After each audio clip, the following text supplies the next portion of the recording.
Okay, kita masuk last week before kita midterm break, kita cover chapter 7 kan, vertical control surveying 1, and then yang sekarang ni kita cover yang kedua pula lah, more pada calculation lah. Saya macam nak buat discussion tapi saya rasa macam tak apa, next week lah kita buat macam discussion sikit, kita buat aktiviti dalam kelas. So ni saya nak settlekan dulu, saya tak nak ambil masa yang panjang sebab ni pun masih mood raya lagi kan. Baru berapa hari? Berapa hari? Ni raya ke berapa? Saya pun tak tahu lah. Raya ke berapa? Raya ke-5, Doktor. Tak apalah. Korang meraya kat rumah ke? Doktor, raya kat rumah. Doktor. Saya tak keluar rumah kampung. 1, 2, 3, 4, 5. Tak apalah. Saya ambil masa kejap je untuk cover this topic. And then awak boleh sambung raya lah. Makan kuih yang ada kat rumah tu. Kesian. Kan tak habis pula. Okay, so ni kita masuk pada vertical control surveying 2. Apa yang saya nak cover pada macam mana kita nak booking leveling data tu after kita observe the level data, the level ni value tu guna staff, and then lepas kita dah observe and then kita kena booking into the form lah. Dia ada form dia, so borang dia kita masukkan macam mana how to booking the data, and then macam mana kita nak calculate. Macam biasalah, Traverse dia ada error dan how to adjust the error tu, same goes to this vertical punya calculation ya. So kita ada kita panggil bukan height tapi kita panggil sebagai reduced level. So explain the application so lepas tu kita akan cover sikit apa application dalam leveling ni. So apa yang saya nak tekankan untuk this topic adalah field node. Lepas tu macam mana nak kita calculate the reduced level ataupun height kita panggil dia sebagai reduced level, kita tak panggil dia height kita panggil reduced level. Kalau orang survey panggil itu sebagai reduced level, level yang telah diukur dan dikira lah application of leveling. So field node ni ini adalah for example adalah proses daripada point pertama until the last point Ini macam kita ni adalah sehala one way punya observation daripada point 1 ni. Saya ambil nak lukis senang sikit. Okay, daripada saya kata sama macam Traverse, kita kena starting dengan non-value. For example, this one kita starting dengan benchmark. Benchmark yang saya cover previous chapter yang kata kita boleh starting dengan temporary benchmark ataupun kita boleh starting dengan benchmark. Semua ni adalah berdasarkan kepada aras purata laut, mean sea level punya value lah. Maksudnya kosong mean sea level ke atas adalah 154.375 meter ketinggian dia daripada aras purata laut. Okey, ada dengar bunyi bising tak? Tak ada, Doktor. Tak ada, Doktor. So, dibuat satu station pertama and then diambil backside and then diambil foresight and then dia pindah ke next station yang foresight akan jadi backside.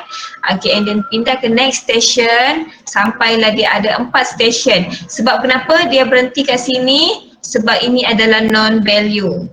Okay, non-value meaning dia boleh guna one way. Kalau di sini tak ada value, kita nak tahu value kat sini and then kita kena repeat, kita kena buat two way lah. Daripada sini patah balik ke sini untuk check whether you get the same value or not. And then baru kita boleh check the error lah untuk punya observation.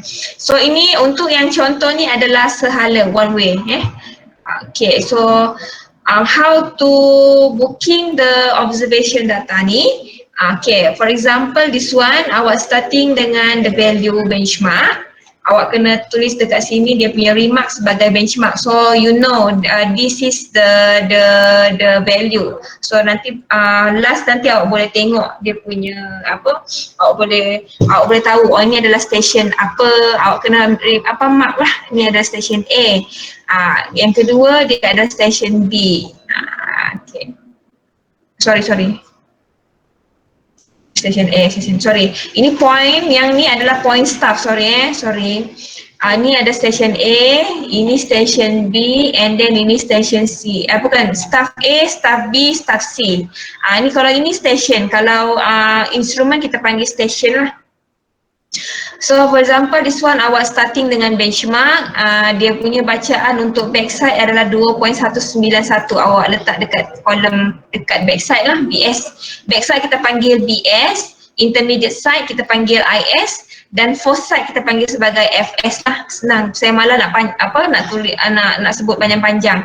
So bila awak dapat BS, awak tulis 2.191, and then awak observe the IS ni, intermediate side ni, awak dapat 2.505, awak letak dekat kolom this one. Jangan letak selari sebab dia another point. Dia bukan point yang sama. Kalau point yang tak sama, maksudnya awak kena letak berbeza row yang seterusnya, kolom yang ikut kolom pada dia intermediate side ke ataupun dia fourth side ataupun dia adalah back side. And then sebelum pergi ke fourth side, dia ada lagi intermediate side, itu bacaan dia 2.325. So awak letak dekat sini, here. And then lepas tu awak pergi ke fourth side. Fourth side pula punya bacaan 1.496. So put here this one. Okay, when you put here and then awak nak move the station to next point. Okay, yang tadi first side ni point yang sama dia akan akan putar dia punya staff ke mengarah this instrument, so dia akan jadi backside, dia pada point yang sama. So that's why nanti next dia letak pada row yang sama lah, sebab point yang sama, cuma dia jadi backside lah. Asalnya dia fourth side, dia jadi backside. So backside dia dapat bacaan untuk backside yang ni, untuk station yang kedua adalah 3.019. Okay, so dia dapat bacaan sini ya. C ni tengok, C ada dua bacaan kan? C ada dua bacaan, fourth side dan juga backside. Okay, and then pergi ke next bacaan pula adalah D, intermediate side, 2.513, and then pergi ke fourth side dapat 2.811, and then dia pergi movekan dia punya station. Okay, pergi ke next station yang fourth side akan jadi backside. Okay, 1.7 tadi ni 2.811 dia jadi 1.752. Okay, dapat ni then dia tutup dekat temporary benchmark. Still we can use this as a non point sebabnya kita ada nilai this one, dan errornya pun dia dah telah di verified yang this error can be accepted. So kita boleh guna this value. This value kita boleh dapat kalau dekat UTM, kita boleh dapat daripada makmal. Kalau daripada sini kita boleh dapat daripada LS yang menjalankan kerja ukur yang dekat area situ. Dengan syarat kena tahulah nilai dia. So for example this one dia punya nilai 48.71. Okay, so kita terus nak check lah sebab kita nak tahu ketinggian, mungkin dekat ketinggian A, kita nak tahu ketinggian B, kita nak tahu ketinggian C, kita nak tahu ketinggian D. Kita tak nak tahu ketinggian alat ni, tapi yang kita nak tahu adalah point yang kita berdirikan staff tu, yang kita set up the staff tu. Okay, so itu macam mana how to booking the observation data, and then baru kita pergi ke reduce level calculation. Macam mana how to calculate the reduce level based on this backside, intermediate side dengan foreside data.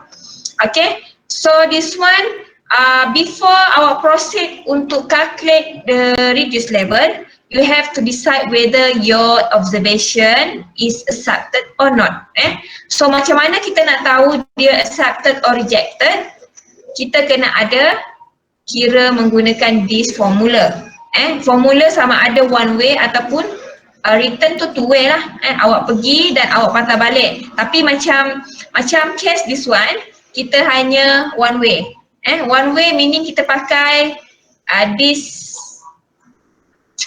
rumus, ataupun awak boleh pakai this rumus menggunakan 5mm darab dengan plus minus square root of number of instruments position. Berapa banyak awak letak position. For example, this one 1, 2, 3. Ada 3 instrument position ataupun station lah.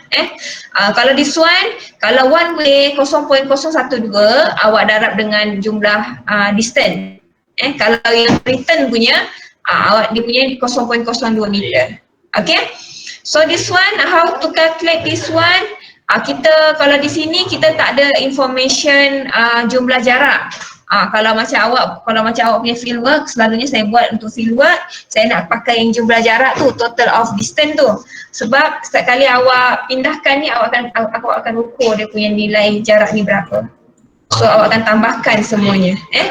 Tapi this one dia hanya menggunakan number of instruments. So kita we use this formula to calculate the allowable error, error yang dibenarkan. Maksudnya nilai error awak tak boleh lebih daripada nilai this value. Kalau lebih daripada this value, meaning that awak punya observation is rejected.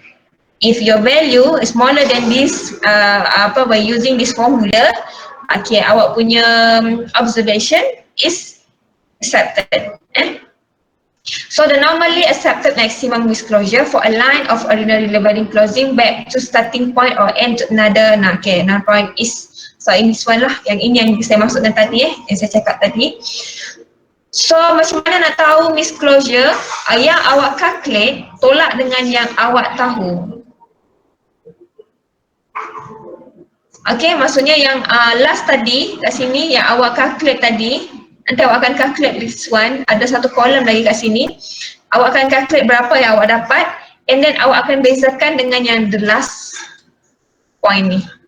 So awak akan tahu this misclosure, nilai dia sama ada dia besar daripada value yang awak dapat ni. Okay, so macam mana nak kira? Kita ada dua method of calculation, reduced level calculation. Kita ada rise and fall method. And then another one kita ada height of collimation. So kalau rise and fall method ni dia calculate height different between 2 points. Kalau height of collimation ni dia terus calculate your height of collimation above the datum. So this one macam mana method nak calculate? Ini macam agak susah kalau awak nampak gambar raja, nanti kita akan buat dalam bentuk table. This one table lah. Okay, for example ini data awak. Untuk rise and fall method, you have to add another 2 columns, rise and fall. Rise ni adalah positif, fall ni negatif. When you subtract, masa daripada awak subtractkan daripada back side kepada intermediate side, awak tolakkan back side kepada intermediate side. Kalau awak dapat negatif atau positif, awak letak pada kolom yang betul lah. For example 2.191 tolak dengan 2.505, awak akan dapat negatif 0.3014. So awak letak dekat fall column. 2.505 tolak dengan 2.325, awak akan dapat positif. So you put here, put at the positive column lah, rise column. So sama lah yang kat bawah ni sekali. This one tolak, ni tolak yang ni, intermediate side tolak fourth side, and then back side tolak dengan fourth side, so dapat nilai ni. So intermediate side tolak dengan fourth side, dapat nilai ni, and then back side tolak dengan fourth side, dapat this one, this value. So how to calculate the reduced level? Nilai yang tadi, yang mula-mula awak starting tadi yang kat atas ni, awak starting dengan the non-value kan. Non-value ni 49.87, so you put here, and then put, awak dah tahu dekat sini nilai dia untuk point yang awak duduk tadi tu 49.87. So rise and fall method tadi awak gunakan nilai rise dengan fall untuk dapat reduce level. 49.87 ni awak tolak lah sebab dia negatif. So awak tolak, awak akan dapat the mean value untuk this station A. untuk staff A. So 49.556. And then 49.556 awak tambahkan sebab dia positif, dapat nilai this value. And then this one tambah lagi, awak dapat lagi value ni. Okay, ni tambah lagi, awak akan dapat this value.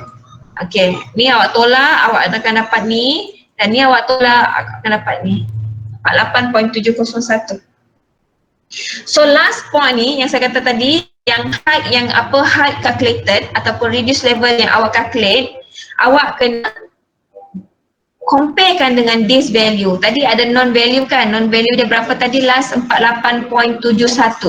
So this one 48.71.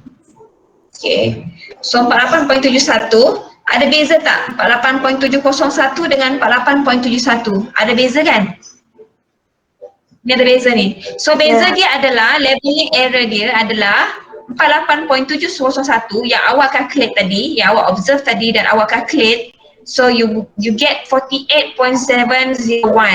And then this one adalah the existing value ataupun the non-value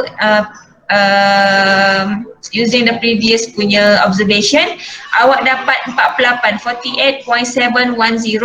So bila awak minus these two value, you will get negative 0.009 meter. So adakah nilai ni accepted or not? So allowable error dia, awak kena calculate dia sebab dia ada 3 station. Macam mana how to get the 3 station ni? So you move station ni 3 times lah okay, so 1, 2, 3. So dapat 3 lah. Guna punca kuasa 3, 5mm. So awak akan dapat 8.7mm ataupun 0.0087. Kalau awak bundakan dia jadi 0.009 lah meter So nilai dia sama. Okay, sama tu boleh lah. Punca plus minus So nilai dia sama. So this observation is accepted. Okay, diterima pakailah. So bila diterima, so awak boleh proceed to the next step, iaitu awak boleh buat adjustment. Macam mana to apply, macam mana awak nak apply adjustment ni? Awak kena buat 0.009 bahagi dengan 3. 3 ni sebagai number of instruments position lah, berapa banyak kali station ni.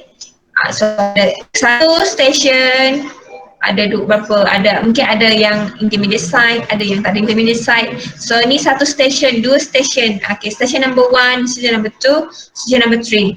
Okay, so this one awak dapat 0.03. So untuk yang kedua, awak kena tambahkan 0.03,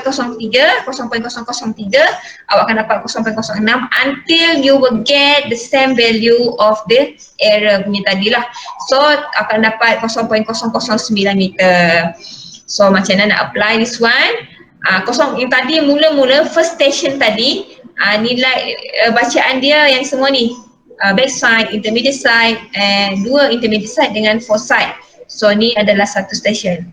Or when you have the back side, awak starting dengan the new station lah. So this one sampai di sini adalah first station, and then yang this one sini sampai sini adalah second station, and then this one sampai sini adalah dia akan last dekat 4 side lah. Nanti bila starting dengan back side dia akan jadi akan ada dekat start dengan nilai yang baru untuk correction tu. So 0.003, 6 dan 9. So macam mana nak kira reduce level final? Awak ini tak ada correction. Ingat ya, non value untuk yang starting awak untuk kira ni tak boleh buat apa-apa sebab ini adalah awak punya rujukan. Yang awak nak betulkan, nak samakan nilai dia yang last kali. Last kali ni akan berbeza Yang sini kita fixkan dia. Dia tak boleh diubah sebab kita starting betul-betul dekat sini. Yang awak last tu yang akan ada nampak beza nanti. Melainkan awak buat two way ni awak akan patah balik ke nilai ni. So awak kena dapat baliklah nilai yang sama macam ni. Kalau macam ni awak kena dapat nilai yang last tu sama tak. Okay, so this one awak akan dapat 49.8. Okay, dekat sini reduce level 49.556. awak tambah sebab awak punya error negatif, so awak punya adjustment should be negative, positif. So 49.556 awak tambah dengan 0.03, awak akan dapat 49.559. 49.736 awak tambah dengan 0.03 dan awak dapat 49.739. Sama lah dekat last kali 48.701 awak tambah dengan 0.009 awak akan dapat 48.710, same value with the non-height, previous non-height. So itulah macam mana kita nak apply the correction, so you will get the reduced level final. So kita move to method yang second method, height of collimation. Height of collimation ni dia punya correction sama je macam rise and fall method. How to calculate the correction pun sama dan how to apply the correction pun sama, dan cuma yang berbeza dia dekat sini. Dia tak ada rise and fall tapi dia ada satu kolom sahaja dipanggil sebagai height of collimation. How to calculate this one kita akan tengok. Okay, kalau kat sini tak nampak sebab kat sini dia terus backside ni tambah dengan reduce level tambah dengan backside. Ya, awak akan dapat height of collimation. Di mana ada backside, di situ ada height of collimation sebab dia adalah height yang dikira above the datum. Kalau yang rise and fall method, dia kira beza tinggi di antara dua point ni. For example, this one, berapa beza tinggi dia. Dia pergi ke sini, berapa beza tinggi dia, mesti ada beza tinggi. Okay? Ni ke sini, dia ikut beza tinggi berapa. Dia ada beza tinggi. Tapi kalau height of collimation, dia terus kira height ni.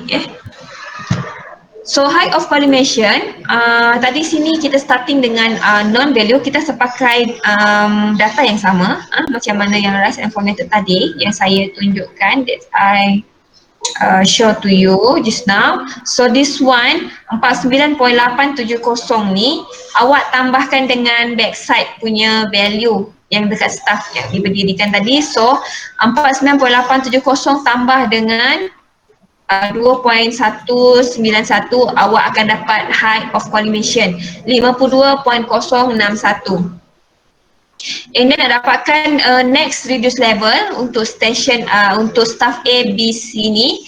So 52.061 awak tolakkan, semua kita tolakkan lah, tolakkan dengan intermediate side, you will get 49.556.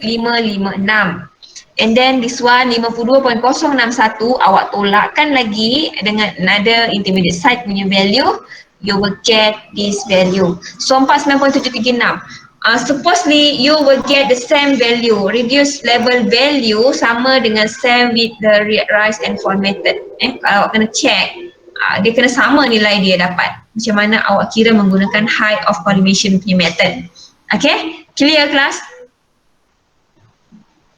Clear? Saya boleh proceed? Clear doktor. So lepas tu height of collimation ni awak tolakkan dengan foci. Ingat, height of collimation dia akan tolak dengan intermediate side dan akan tolak dengan foci, except untuk backside dia akan tambah sebab nilai dia based on pada backside punya value above the datum. So this one awak tolakkan, awak dapat 50.565.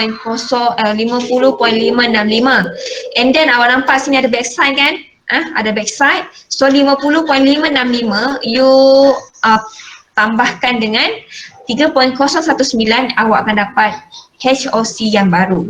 HOC height of collimation lah. Panjang pula nak tuliskan, so kita letak HOC je. So HOC yang baru ni 53.584 awak akan gunakan untuk tolak dengan intermediate side. Awak akan dapat nilai reduced level yang untuk staff D. Okay, and then this one 53.58584 tolak dengan this one, awak akan dapat 50.733 untuk staff E. Okay, so awak ada backside lagi kan? So 50.733 awak tambahkan dengan 1.752, awak akan dapat 52.252. So ni HOC yang baru. Okay, so di sini awak guna HOC ni tolakkan nilai ni 3.824, awak akan dapat 48.701.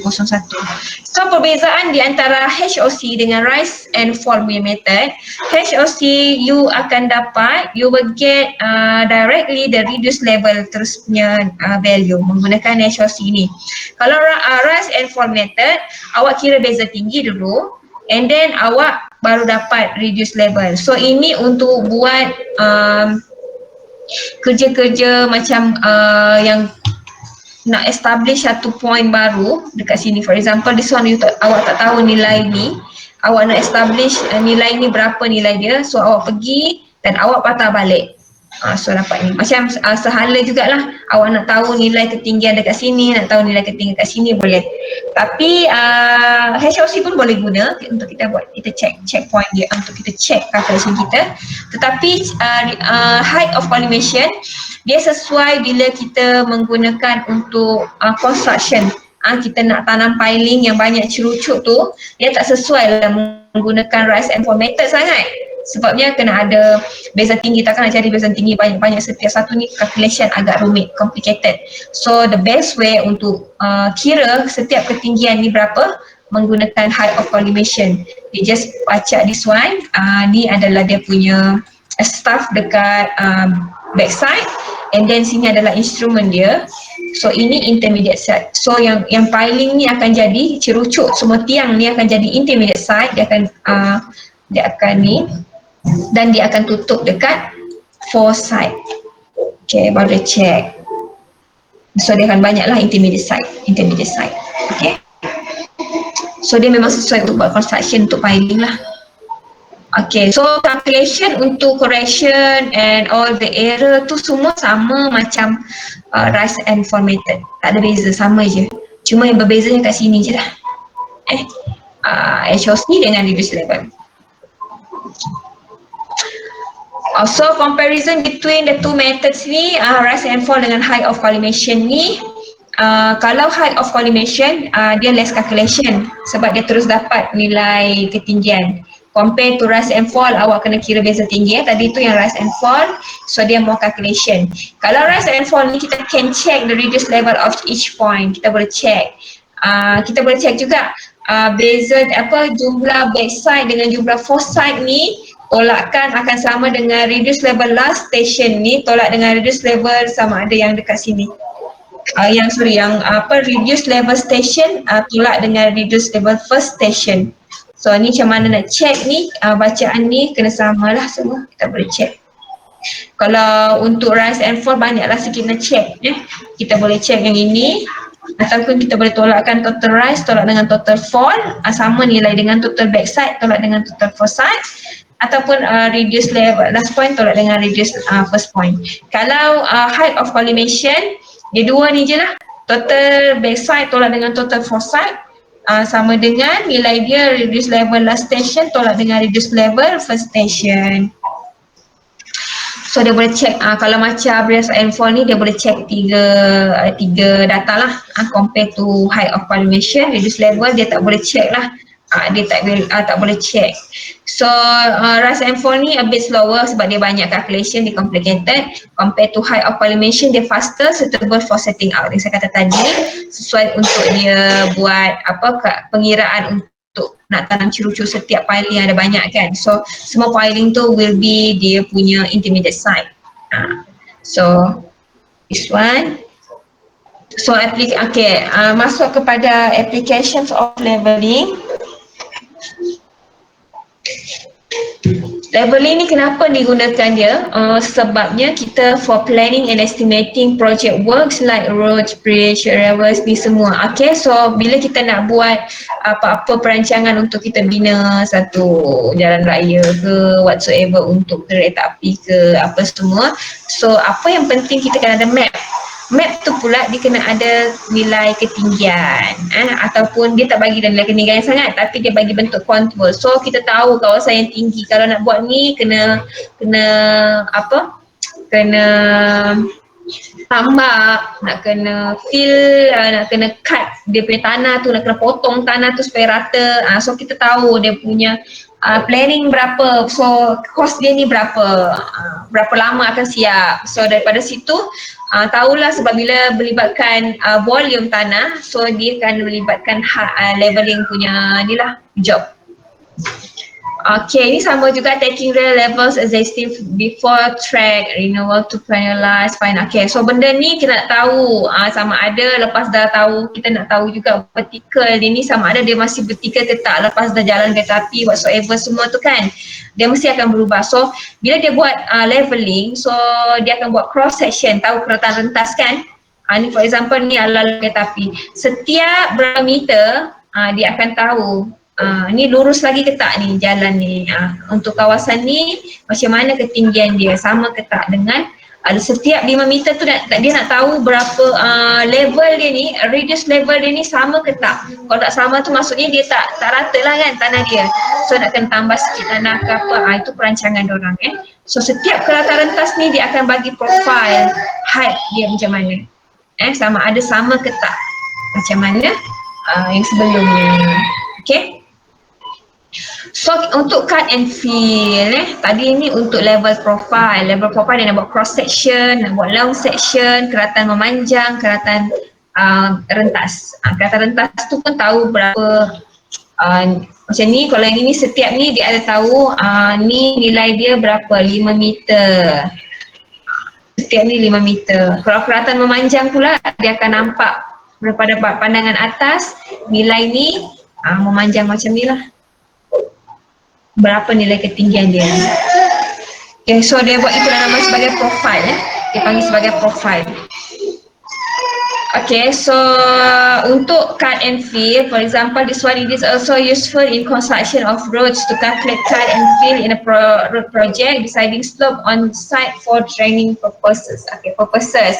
So for example, dia nak tahu nak buka drainage ni, nak buat. So dia kena tahu berapa meter jarak yang sesuai.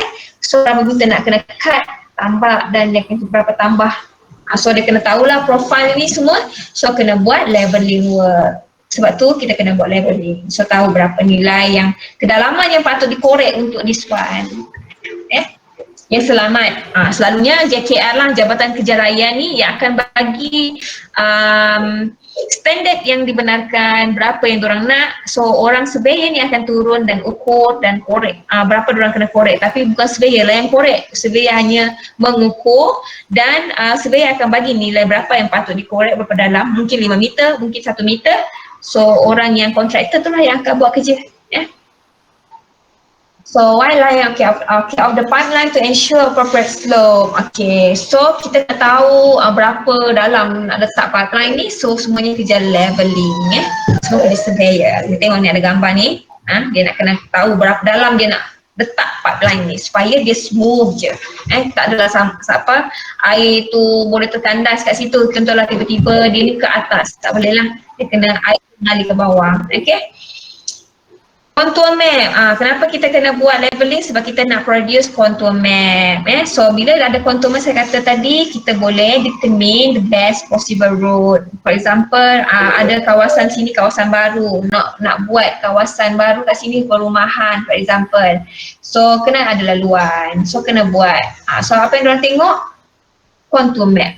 Laluan ni sesuai tak nak dijadikan ni? Kan terlalu tinggi pula, tak boleh jalan pula kereta tu.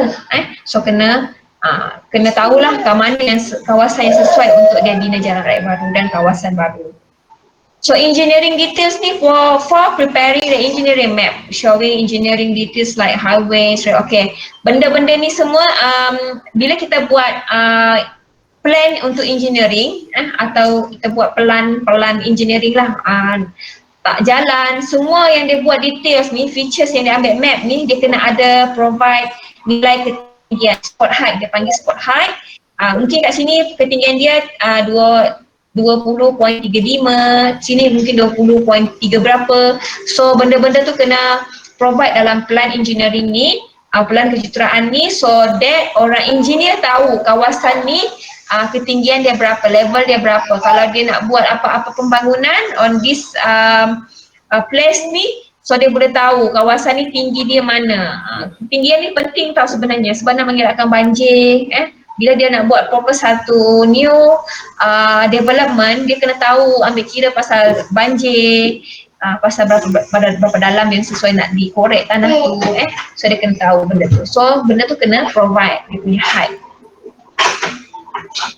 Okay, untuk topographical punya map, nak tunjukkan which shows hills, rivers kat mana. So benda-benda tu daripada map ni kontur yang rapat-rapat tu menunjukkan steep slope yang terlalu jarak-jarak ni mungkin landai dia ada maksud-maksud dia. Nanti kita akan tengok dekat tajuk topik plan map. So yang jarak jauh-jauh ni dia landai. Kalau yang dekat-dekat ni dia steep slope, yang cerun, yang agak curam lah Okay, so this one okay, itulah purpose-nya mengapa kita menjalankan kerja leveling. So ada persoalan lagi ke setakat ni? Ni ada assignment tau dan ada projek. Saya dah bagi projek benda kan. Saya akan bagi projek dan ada assignment. Saya akan berikan assignment kepada awak semua dan buat dalam kumpulan. Boleh kan? Okey kan? Saya akan Okey, Doktor. ni. Saya akan masuk dalam e-learning. Okey, kelas ada apa-apa lagi ke? Baik, Doktor. Okay, nanti buat assignment group Oh, yang ni group Doktor? Ini Okey, group. Doktor. Okey, Doktor. Baik. Okay, tak ada apa-apa. Selamat Hari Raya semua. Selamat Hari Raya, Doktor. Selamat Hari Raya, Doktor. Sepanjang pembelajaran kita ni. Ya. Nanti kita akan buat discussion sikit lah. Next week lah macam tu. Boleh? Boleh, Doktor. InsyaAllah. Okay.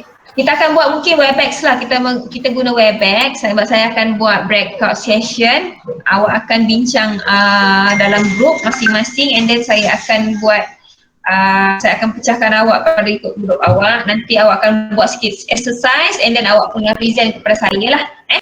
So saya bagi tahu awal ni tak dalam mengejut sangat. Nanti next week awak dah boleh prepare. Okay. Bye semua. Thank you. Thank you, Doktor. Assalamualaikum. Thank you, Doktor. Assalamualaikum. Terima kasih, Doktor. Thank you, Doktor. Bye.